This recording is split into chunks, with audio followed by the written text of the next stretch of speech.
John 5. Healing a paralytic at the pool of Bethesda. 5. After this, there was a Jewish feast, and Jesus went up to Jerusalem.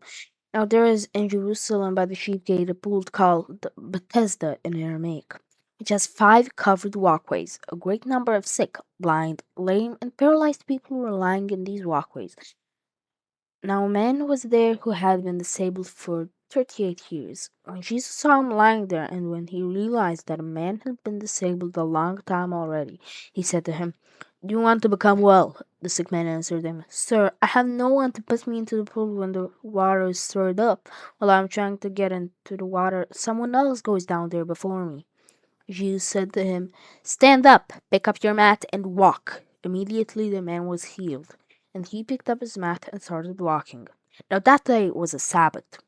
The Jewish leaders said to the man who had been healed, "It is the Sabbath, and you are not permitted to carry your mat." But he answered them, "The man who made me well said to me, 'Pick up your mat and walk.'" They asked him, "Who is the man who said to you, 'Pick up your mat and walk'?" But the man who had been healed did not know who it was, for Jesus had slipped out since there was a crowd in that place. After this, Jesus found him at the temple and said to him, "Look, you have become well. Don't sin any more, lest anything worse happen to you." The man went away and informed the Jewish leaders that Jesus was the one who had made him well.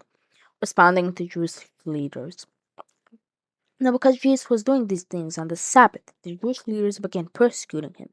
So he told them, "My father is working until now, and I too am working." For this reason, the Jewish leaders were trying even harder to kill him, because not only was he breaking the Sabbath, but he was also calling God his own father, thus making himself equal with God.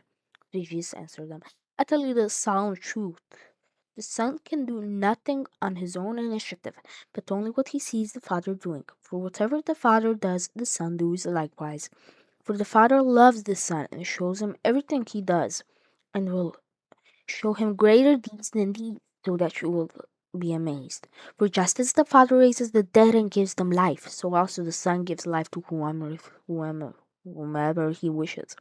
Furthermore, the Father does not judge anyone, but has assigned all judgment to the Son, so that all people will honor the Son just as they honor the Father. The one who does not honor the Son does not honor the Father who sent him. I tell you the solemn truth.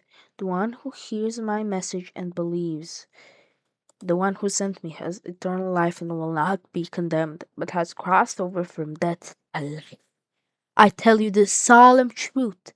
A time is coming and is now here when the dead will hear the voice of the Son of God, and those who hear will live. For just as the Father has life in himself, thus he has granted the Son to have life in himself, and he has granted the Son authority to execute judgment, because he is the Son of Man. Do not be amazed at this, because the time is coming when all who are in the tombs will hear his voice and will come out. The ones who have done what is good to the resurrection, resulting in life, and the ones who have done what is evil to the resurrection, resulting in condemnation. I can do nothing on my own initiative. Just as I hear, I judge, and my judgment is just, because I do not seek my own will, but the will of the one who sent me. More testimony about Jesus. If I testify about myself, my testimony is not true. There is another who testifies about me, and I know the testimony he testifies about me is true. You have sent to John, and he has testified to the truth. I do not accept human testimony, but I say this so that you may be saved. He was a lamp that was burning and shining, and you wanted to rejoice greatly for a short time in his light. But I have a testimony greater than that from John, for the deeds that the Father has assigned me to complete, the deeds I am now doing, testify about me that the Father has sent me. And the Father who sent me has himself testified about me. You people have never heard his voice, nor seen his form at any time, nor do you have his word residing in you, because you do not believe the one whom he sent. You study the scriptures thoroughly, because you think in them you possess eternal life. And it is these same scriptures that testify about me.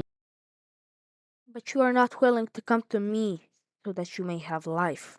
I do not accept praise from people, but I know you, that you do not have the love of God within you. I have come in my Father's name, and you do not accept me. If someone else comes in own name, you will accept him. How can you believe if you accept praise from one another and don't seek the praise that comes from the only God? Do not suppose that I will accuse you before the Father. The one who accuses you is Moses, in whom you have placed your hope. If you believed Moses, you would believe me because he wrote about me. But if you do not believe what Moses wrote, how will you believe my words?